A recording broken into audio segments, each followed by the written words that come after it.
காலை எடுக்கவா? எதுக்கு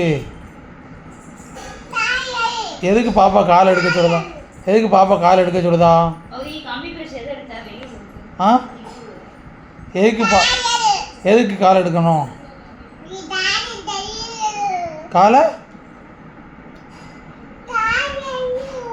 எதுக்கு கால் எடுக்கணும்?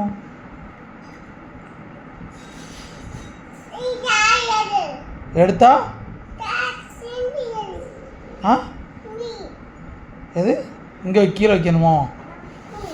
ஆ சரி. இப்போ என்ன இப்போ எதுக்கு பாப்பா உட்காருதுக்கா? நான் வைப்பேன்.